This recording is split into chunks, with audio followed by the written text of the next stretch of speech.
بڑے لوگ تھے جن کو عالم ہونے کے باوجود اس نے حضور کی محبت کے رنگ میں لا کر بدعات میں الجھا دیا۔ اب کتنے بڑے بڑے لوگ ہیں، عالم ہیں ماشاءاللہ، لیکن کبھی میلاد کا جلسہ ہے، کبھی عرس شریف ہے، حالانکہ وہ نہیں جانتے کبھی یہ دین نہیں ہے، قرآن نہیں ہے، نہ اللہ رسول کا حکم ہے، نہ کبھی صحابہ نے عرس منایا ہے، نہ میلاد منایا ہے، لیکن نہیں، حضور کی محبت کے رنگ میں رنگ کر کے کوئی یار ٹھیک ہے نہیں منایا، لیکن ہم تو حضور کی محبت کا اظہار کر رہے ہیں نا۔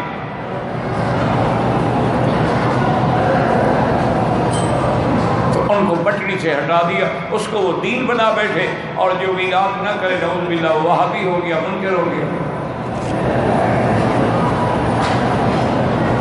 کتنے لوگوں کو اس نے اس انداز میں کہ یار یہ اتنا بڑا ولی اللہ ہے، فوت ہو گیا، یہ 10 سال کے بعد تو کسی کو پتہ بھی نہیں چلے گا نا اللہ والے کی قبر کہاں تھی، لہٰذا کم سے کم یہاں کوئی کمرہ، کوئی روضہ، کوئی عمارت، کوئی چیز بنا دو، لوگوں کو پتہ تو لگے نا یہ فلاں بزرگ کا مزار ہے۔ اس نے اس دھوکے میں ان کو برباد کیا، اور جناب روضہ بن گیا۔ جب روضہ بن گیا تو پھر جناب غلاف ڈالے گئے، پھر غلاف ڈالے گئے تو پھر جناب سجدے شروع ہو گئے، پھر منت منوتیاں شروع ہو گئیں، پھر وہاں دیے جلائے گئے، پھر وہاں جناب عرس منائے گئے۔ یہ ساری چیزیں اس نے حضور اور اولیاء کی محبت کے دھوکے میں ان کے دلوں میں ڈال دی۔ ورنہ آپ مسلمان ہیں، اللہ کا شکر ہے، اللہ کے گھر میں بیٹھے ہیں، سرزمین حرم میں اور مکہ مکرمہ میں اور مسجد الحرام میں بیٹھے ہیں۔ چھوڑے مولوی مکی یا مولوی مدنی یا مولوی عربی یا مولوی اجمی کیا کہتے ہیں، اللہ نے آپ کو عقل نہیں دیا کہ بھئی اگر عرس منانا دین ہوتا تو صحابہ حضور کا نہ مناتے۔ چھوڑے آپ مولویوں کو، آپ کو خدا نے عقل نہیں دی، وہ بھوسا بھرا ہوا ہے کہ بھائی اگر یہ میلاد شریف دین ہوتا سب سے پہلے بی بی فاطمہ میلاد مناتی، سب سے پہلے ابو بکر عمر عثمان و علی میلاد مناتے۔ اگر قبر مبارک پہ روضہ بنانا جائز ہوتا تو سب سے پہلے صحابہ بناتے۔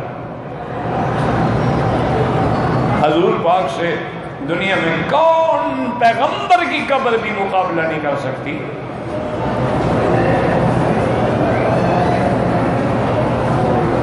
تو کیا ان کے دلوں میں محبت نہیں تھی؟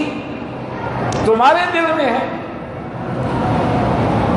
ان کے دلوں میں عظمت رسول نہیں تھی، احترام رسول نہیں تھا، جو اتنا ادب کرتے تھے کہ حضرت عثمان کے گھر کا دروازہ خراب ہو گیا، دروازے میں میخیں لگانی تھی تو مستری کو کہا کہ دروازہ کھول کے لے جاؤ جنت البقیع وغیرہ کے اس طرف، وہاں اس کو ٹھیک کر کے آگے لگا دو، کہیں میخیں لگانے کی آواز میں نہیں چاہتا کہ حضور کے روضے کے قریب بلند ہو۔ جن کے دلوں میں اتنا ادب تھا۔ حضرت عثمان غنی کا دور خلافت تھا، اور حضرت عباس کے گھر سے ایک پرنالہ جو تھا نا، چھت پر جو پرنالہ ہوتا ہے، اللہ کی شان ہے اس کا رخ ایسا تھا کہ جب پانی گرتا نا مسجد میں آ جاتا۔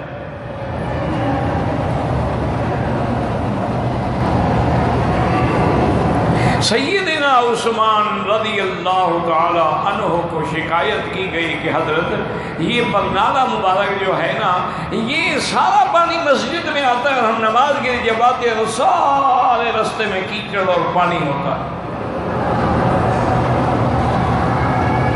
حضرت عثمان رضی اللہ تعالیٰ نے حکم دیا کہ یہ پرنالہ یہاں سے نکال لیا جائے، اور اس کو ایسی جگہ لگایا جائے کہ اس کا پانی جو ہے نا وہ مسجد میں یا راستے میں یا گلی میں نہ آئے۔ حضرت عباس جب واپس آئے نے دیکھا کہ میرے گھر کا تو پرنالہ نہیں ہے۔ انہوں نے کہا حضرت امیر المومنین حضرت عثمان کو شکایت گئی تھی کہ راستہ خراب ہو جاتا ہے، انہوں نے آ کے تو حکم دیا کہ اس کو تبدیل کر دیا جائے، اس لیے اکھاڑا گیا۔ انہوں نے کہا اچھا، سیدھے حضرت عثمان کے پاس آئے اور کہا کہ امیر المومنین آپ کو پتہ ہے یہ پرنالہ حضور نے اپنے ہاتھ سے رکھا تھا، تمہیں جرت ہو گئی اس پرنالے کو بدلنے کی؟ حضرت عثمان واپس آئے، وہ پرنالہ لایا گیا، حضرت عثمان کھڑے ہوئے، حضرت عباس سے کہا میرے کندھے پہ سوار ہو کے پرنالہ لگاؤ جہاں تھا، سیڑھی نہ لگاؤ، اب میں تمہیں اٹھاؤں گا۔ مجھے تو پتہ نہیں تھا کہ یہ پرنالہ حضور نے رکھا ہے۔ یعنی جنہیں اتنا عشق تھا حضور سے، سیدنا ابی ہریرہ جیسا آدمی رضی اللہ تعالی عنہ جو عاشق رسول اللہ تھا، ملازم رسول اللہ تھا، اور سب سے زیادہ حدیثیں روایت کرنے والا ابو ہریرہ،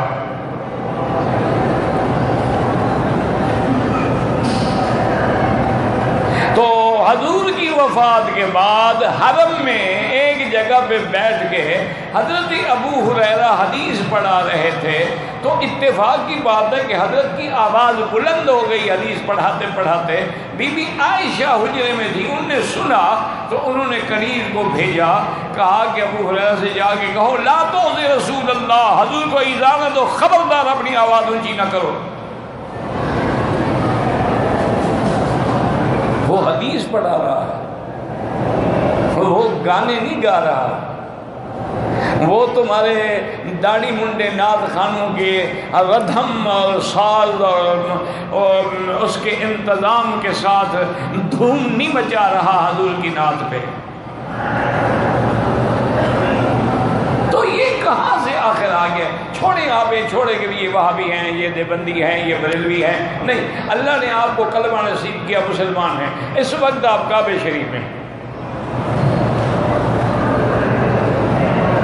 تو یہ سارا دین اللہ نے رسول اللہ کو دیا، رسول اللہ نے صحابہ کو دیا، صحابہ نے تابعین تبع تابعین کو دیا، انہوں نے محدثین فقہا علماء کو دیا، انہوں نے ہم تک دین پہنچایا ہے۔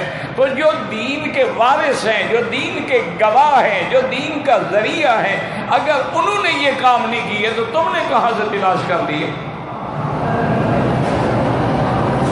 ایک موٹی سی بات ہے، اس میں کوئی او جی اگر ہم محبت سے کریں تو مگر کیا حرج ہے؟ اگر مگر سے تو دین ثابت نہیں ہوتے۔ اگر تم عشاء کی رکعتیں 4 کے بجائے 6 پڑھنا شروع کر دو مگر کافر ہو جاؤ گے حضرت، محبت نہیں۔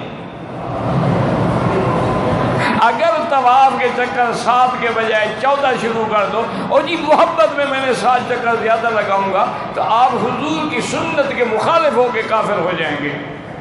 دین اگر مگر کا نام نہیں ہے۔ یعنی صحابہ اس جگہ پہ جب حج طواف صفا مروا دوڑنے کے لیے آتے، حضور نے فرمایا تھا کہ اتنی اوپر چڑھو کہ جہاں سے کعبہ شریف نظر آ جائے۔ اس وقت یہ عمارت تو نہیں تھی نا، تو آدمی 4 5 10 قدم چڑھے گا تو کعبہ شریف سامنے ہوگا۔ یہ حکم نہیں تھا کہ چوٹی پہ چڑھ جاؤ، اب ہم کہیں جی محبت کے تقاضے میں ہم چوٹی پہ چڑھ گئے۔ تو حضور نے تو بڑا فرمایا، وہ تو صرف ابتدا ہم نے کر دی ہے صفا سے، تو اس پہاڑی پہ چند قدم، یعنی اتنی کہ اگر یوں دیکھو تو کعبہ شریف نظر آ جائے، بس بات ختم ہو گئی۔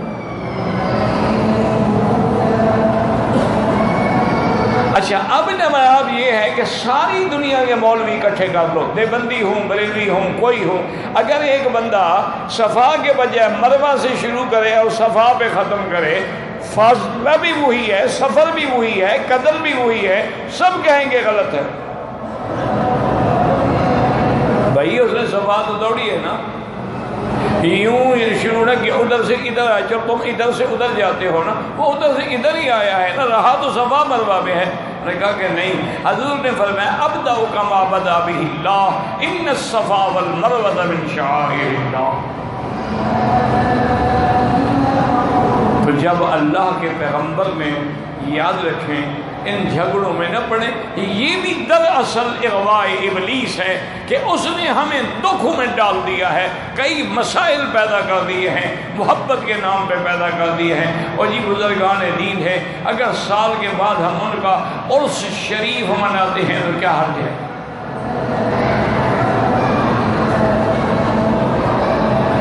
اور آج تک اللہ کی شان ہے، ہمارے مسلمان بھی اتنے سیدھے سادی قوم ہے کہ اللہ تبارک و تعالی رحمت فرمائے کہ ان کو جو کہو زندہ باد تو زندہ باد تو مردہ باد تو یہ سب کے ساتھ ہیں. آج تک تم نے کبھی مولویوں سے یا ان لوگوں سے نعت خوانوں سے پوچھا بھی ہے اور اس کا کیا معنی ہوتا ہے؟ بس عرس شریف بھائی کبھی پوچھو تو صحیح، عرس میں جا رہے ہو، عرس کیا معنی؟ یاد رکھو عرس عربی کا عرس ہے. دیکھو نا کیسا اسے دھوکہ دیا ہے، وہ اردو یا ہندی یا سندھی کا لفظ استعمال نہیں ہونے دیا، نام عربی رکھوا دیا تاکہ اکثر لوگوں کو تو پتہ بھی نہیں لگے گا نا کہ عرس کیا ہے. اور اس کا معنی ہوتا ہے شادی. عروسہ کہتے ہیں دلہن، عریس کہتے ہیں دولہا. تو یہ ہر سال یعنی پیر کی شادی کرتے ہیں، پتہ نہیں کس سے کرتے ہیں. عرس شریف جو ہوا شادی ہوئی. اچھا بعض تو کہتے ہیں جی چونکہ بزرگ مرتے تو نہیں ہیں نا، مرتا تو مولوی مکی جیسے ہیں، بزرگ تو وصال فرماتے ہیں نا. کس سے وصال فرماتے ہیں جناب؟ اچھا وصال جب ہو گیا اللہ سے وصال فرماتے ہیں، بس ہر سال شادی بھی اللہ کے ساتھ ہوتی ہے. انا للہ و انا الیہ راجعون. میں آپ کو یہ بتا رہا ہوں کہ ابلیس کے پھندے دیکھو کہ کیسے اس نے جکڑا.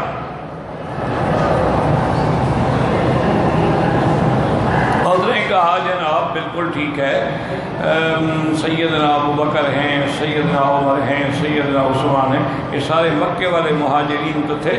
انہوں نے تو ہجرت اسی لیے کی تھی کہ حضور کے بعد ان کی حکومت ہمیں ملے گی، لہذا حضرت علی پر غالب آ گیا، حکومت چھین لی.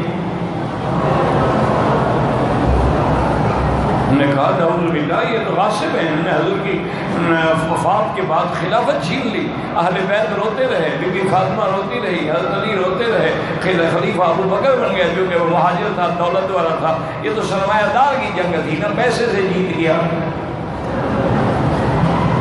یعنی صحابہ نے بھی ووٹوں کے پیسے دیے. انا للہ و انا الیہ راجعون. کیسے دھوکے میں ڈالا ہے مہاجرین و انصار کو کیسے. اور پھر ادھر یہ کہتے ہیں ادھر کہتے ہیں حضرت علی مولا علی مشکل کشا. اچھا مشکل کشا ہے، نہ اپنی مشکل حل کر سکا، نہ اپنی بیوی کی مشکل حل کر سکا، نہ حضرت حسن حسین کی مشکل حل کر سکا. تمہاری مشکل حل کرنے کے لیے کبڈی کے میدان میں تشریف لے آتے ہیں، مولا علی مدد یا علی مدد، اور ننگا کھڑے ہیں پہلوان صاحب. حضرت علی کو بلا رہے، آئیں جی میری مدد کریں. انا للہ و انا الیہ راجعون. یہ ابلیس کے پھندے ہیں یاد رکھو. کسی کو تعویذ کے چکروں میں بنا دیا. اچھا ایمان سے کہیں، سچی بات یہ ہے بکری حلال جانور ہے، ٹھیک ہے. اچھا بکری کے بچے پیدا ہوں تو کیا زیادہ سے زیادہ 2 یا 3. کتی کے کتنا ہوتے ہیں؟ 7. وہ کس سے جا کے دھاگا لے آتی ہے؟ اس کی طرح کیوں ہوتے ہیں؟ اچھا پھر نظام دیکھو. تو اس لیے دنیا میں کتے زیادہ ہونے چاہیے نا. حالانکہ بکریاں تو ہر سال کٹتی ہیں، لاکھوں تو انشاءاللہ حج میں کٹ جائیں گی، لیکن بکریاں اتنی ہیں جیسے کتوں کی تعداد تو وہ نہیں ہے. اس کو کون کنٹرول کر رہا ہے کہ کتا تو ذبح نہیں ہوتا؟ اب تو خیر مسلمان ترقی کر گئے ہیں، کتے گدھے سب کھلا رہے ہیں، اور ماشاءاللہ مسلمان جو ہے کافی ترقی کر گئے ہیں. اور یہ نہیں سمجھتے کہ اندر اگر حرام ہوگا تو کیا نماز اور کیا عمرہ اور کیا زیارت.